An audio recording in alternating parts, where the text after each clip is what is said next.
हम लोग relative motion से रिलेटेड एक प्रॉब्लम पर कंसीडर कर रहे हैं। यही प्रॉब्लम है जिसमें एक एलिवेटर एक्सेलरेट हो रहा है, यही 5 मीटर पर सेकेंड स्क्वायर एक्सेलरेशन से, कहाँ पर? माउंटेन के इंक्लाइन के अलोंग अपवर्ड, और एंगल ऑफ इंक्लिनेशन 37 डिग्री है।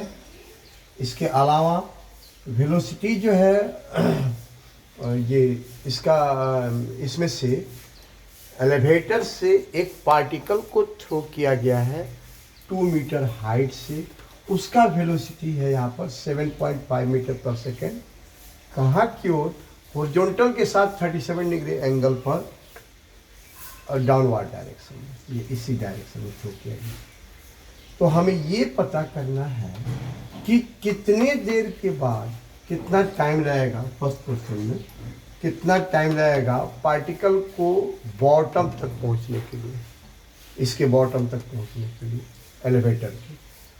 और दूसरा चीज़ पता करना है कि ये बॉटम तक जब पहुंचेगा तो हॉरिजॉन्टली कितना डिस्प्लेस होगा, मतलब ये 2 मीटर हाइट से जो थ्रो किया गया है, यहाँ से लेकर के यहाँ तक, मान लेते हैं यहाँ पर लैंड कर रहा है बॉटम पर, तो ये दोनों के बीच का डिस्टेंस क्या होगा। यही दो चीज़ें पता करनी है ये इस क्वेश्चन। तो हम लोग इस अप्रोच करेंगे, प्रॉब्लम को मिटा रहे हैं।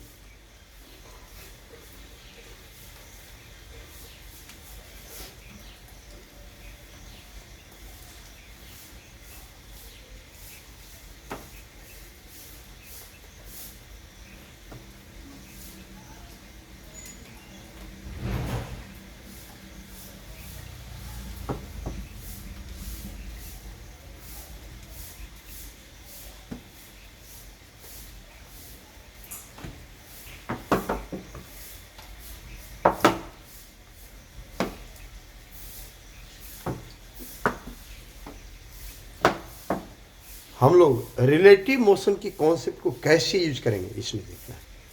इसके लिए ये पार्टिकल का हमें डिस्प्लेसमेंट पता है, कहाँ से कहाँ तक है, यहाँ से थ्रो किया गया है, और ग्राउंड के रेस्पेक्ट में देखें तब तो ये जहाँ से थ्रो किया गया उसके बाद जहाँ तक पहुँचा है वहाँ पर देखना पड़ेगा फिर। लेकिन यदि एलिवेटर के रेस्पेक्ट में देखें तो यहाँ से लेकर के यहाँ, ये ना डिस्प्लेसमेंट हुआ, पार्टिकल का डिस्प्लेसमेंट हुआ एलिवेटर के रेस्पेक्ट में। तो हम लोग इस डिस्प्लेसमेंट का वैल्यू तो नहीं पता है, लेकिन डिस्प्लेसमेंट का वर्टिकली डाउनवर्ड डायरेक्शन में कंपोनेंट पता है। ये यहाँ पर एंगल 90 डिग्री होगा, हॉरिजॉन्टल और वर्टिकल डायरेक्शन है, ये वर्टिकल है, ये हॉरिजॉन्टल है। तो डिस्प्लेसमेंट का क्लियर है कि डिस्प्लेसमेंट का वर्टिकली डाउनवर्ड डायरेक्शन में कंपोनेंट 2 मीटर है, ये पता है।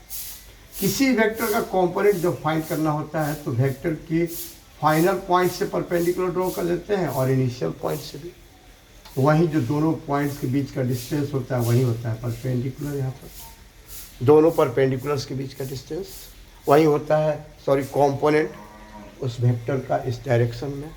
तो यहाँ पर हम लोग वही चीज़ देख रहे हैं, यह डिस्प्लेसमेंट का कंपोनेंट वर्टिकली डाउनवर्ड पता है, तो हम रिलेटिव मोशन से रिलेटेड इक्वेशन लिख देंगे डिस्प्लेसमेंट से related, S = ut plus half AT², और उसको उसका कंपोनेंट ले लेंगे वर्टिकली डाउनवर्ड डायरेक्शन में, तो हमें टाइम का वैल्यू मिल जाएगा। तो डिस्प्लेसमेंट से रिलेटेड यही इक्वेशन होगा, by S = ut plus half AT², as displacement of particle with respect to elevator, particle का elevator के respect to displacement is equal to initial velocity of particle with respect to elevator into t plus half acceleration of particle with respect to elevator into t²। S = ut plus half AT²। यही ध्यान रखेंगे relative में PE, तो यहाँ भी PE, यहाँ भी PE, सब जगह पार्टिकल का एलिवेटर के रेस्पेक्ट में ही होगा, जितने वेक्टर क्वांटिटी होंगे सब।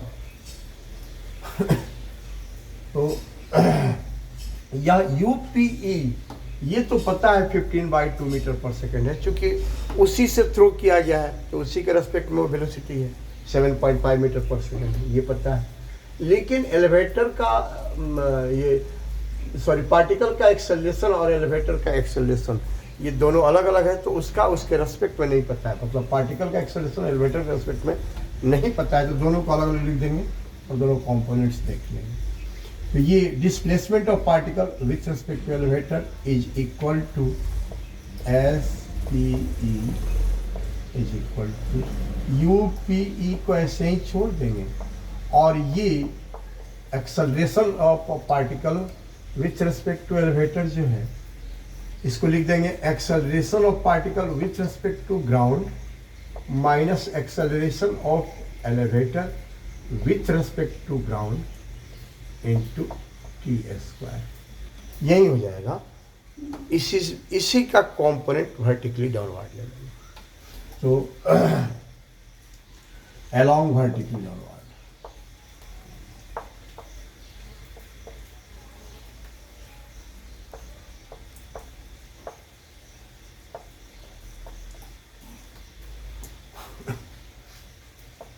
अब इसमें डिस्प्लेसमेंट का कंपोनेंट ये जो देखे थे यही आएगा 2 मीटर, तो 2 इक्वल टू ये इनिशियल वेलोसिटी पार्टिकल का एलिवेटर के रेस्पेक्ट में 15/2 है, उसका वर्टिकली डाउनवर्ड डायरेक्शन कंपोनेंट या एंगल 37 डिग्री है जिसे थ्रो किया गया है, और एलिवेटर भी 37 डिग्री एंगल पर माउंटेन के अलोंग मूव कर रहा है। तो यहाँ पर इसका कंपोनेंट इधर करेंगे हम लोग, इससे बस नहीं है, चूंकि एलिवेटर के रेस्पेक्ट में ही पार्टिकल को देख रहे हैं, तो इसका वेलोसिटी कितना है या एक्सेलरेशन, उससे वेलोसिटी में कोई बात नहीं है।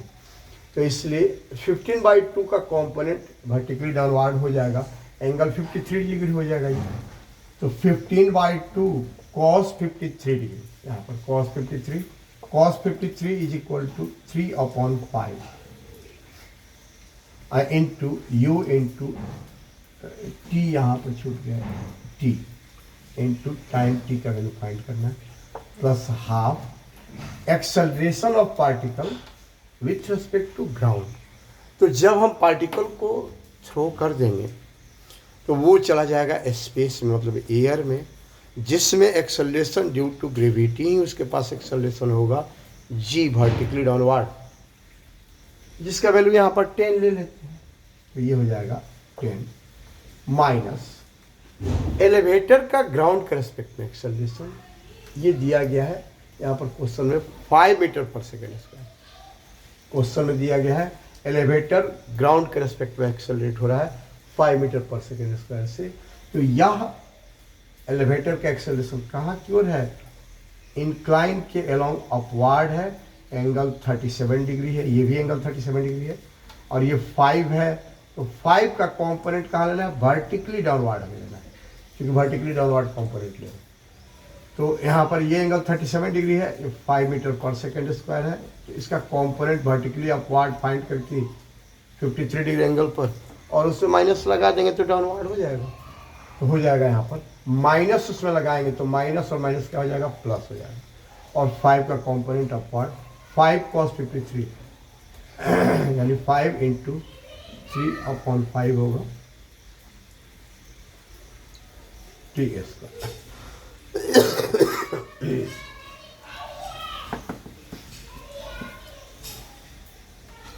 अब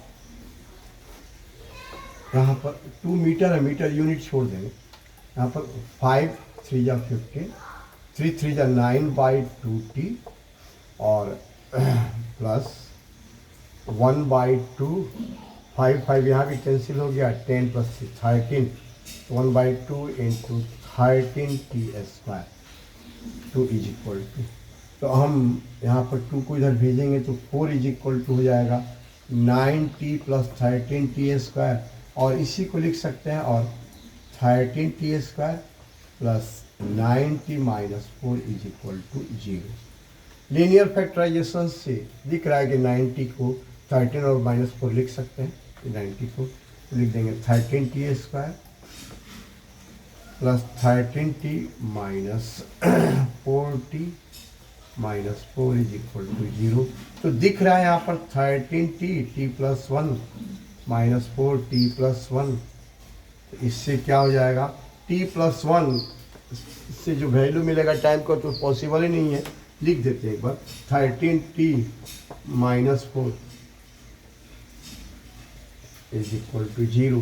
तो ये तो पॉसिबल ही नहीं है, t is equal to -1, time minus में होगा ही नहीं, यही पॉसिबल है। तो t इज इक्वल टू कितना हो जाएगा, 4/13 सेकेंड। यही टाइम में वो एलिवेटर के बॉटम से पार्टिकल कोलाइड कर जाएगा। हमको लगता है ऐसे प्रॉब्लम पर, कोई भी प्रॉब्लम हो, अप्रोच करने में बहुत आसानी होगी ये यदि हम रिलेटिव मोशन यूज करें। रिलेटिव मोशन जहाँ हो रहा है वहीं प्रकार बहुत आसानी होगी। अब हम लोग चल रहे हैं, कितना डिस्टेंस ट्रेवल होगा। तो ये जो इक्वेशन आया है, इसी इक्वेशन का यदि हम हॉरिजॉन्टल डायरेक्शन में कंपोनेंट ले लें तो क्लियर दिख रहा है कि डिस्प्लेसमेंट का हॉरिजॉन्टल डायरेक्शन में जो कंपोनेंट होगा यही होगा, क्योंकि यह एक वेक्टर है, इसके फाइनल पॉइंट्स इस पर परपेंडिकुलर ड्रॉ कर दिए डिस्प्लेसमेंट के, और इनिशियल पॉइंट से परपेंडिकुलर ड्रॉ कर दिए, तो यही डिस्टेंस जो होगा यही रिक्वायर्ड वैल्यू होगा, वही हॉरिजॉन्टल डिस्प्लेसमेंट होगा जितने टाइम में कोलाइड करेगा उस टाइम तक। तो हम लोग क्या करेंगे, अब यही टाइम का वैल्यू ले लेंगे, इतने देर में कोलाइड को करेगा, और ये x का वैल्यू इसी इक्वेशन से, इसका वर्टिकली डाउनवर्ड कंपोनेंट हमने लिया था, अब इसका हॉरिजॉन्टल डायरेक्शन में कंपोनेंट ले लेते हैं। तो ये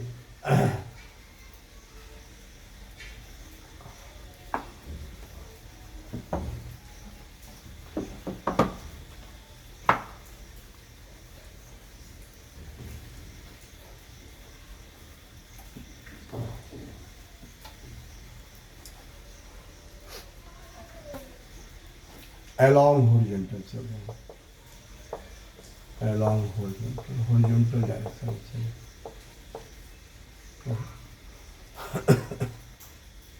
ये displacement of particle with respect to elevator, ये x हो गया। इनिशियल वेलोसिटी पार्टिकल का एलिवेटर के रेस्पेक्ट में दिख रहा है, ये 15/2 है, इसका हॉरिजॉन्टल डायरेक्शन में कंपोनेंट हो जाएगा 37 डिग्री एंगल पर। तो 15/2 cos 37 डिग्री, cos 37 डिग्री 4/5 होता है, 4/5 लिख देते हैं direct, into time t, half acceleration of particle with respect to ground.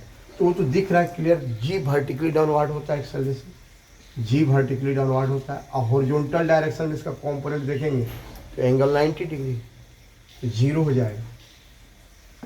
Vertically downward direction में वो जी उतना ही रह जाएगा, 10 ही रह जाएगा, तो यहाँ पर 0 हो गया ये, minus acceleration of elevator with respect to ground. तो इसका हॉरिजॉन्टल डायरेक्शन में कंपोनेंट देखेंगे, इसका हॉरिजॉन्टल डायरेक्शन तो क्लियर दिख रहा है कि 5 cos 37 यहाँ भी आएगा, तो माइनस 5 × 4/5। अब ये टाइम का वैल्यू यहाँ जो आया वही वह वैल्यू यहाँ भी पुट कर देंगे, इंटू 4/13, और यहाँ भी पुट कर देंगे इंटू 4/13 द होल स्क्वायर। और ये डिस्टेंस जो आएगा, चूँकि सब SI यूनिट में था तो ये मीटर में आ जाएगा। यही वैल्यू हम अपना कैलकुलेट कर लेंगे। 5 3 जा 15, यहाँ पर 2 2 जा 4 और 5 3 जा 15, ये कैलकुलेशन तो हो जाएगा। इतना ही मीटर डिस्टेंस, जो भी डिस्टेंस आएगा उतना ही मीटर डिस्टेंस पर जाके वो बॉटम पर कोलाइड कर जाएगा। हॉरिजॉन्टली डिस्प्लेसमेंट ये होगा। ठीक है, नेक्स्ट वीडियो में हम लोग आगे बढ़ेंगे और थ्योरी भी अब डालेंगे। थ्योरी बहुत पहले का थ्योरी डालेंगे।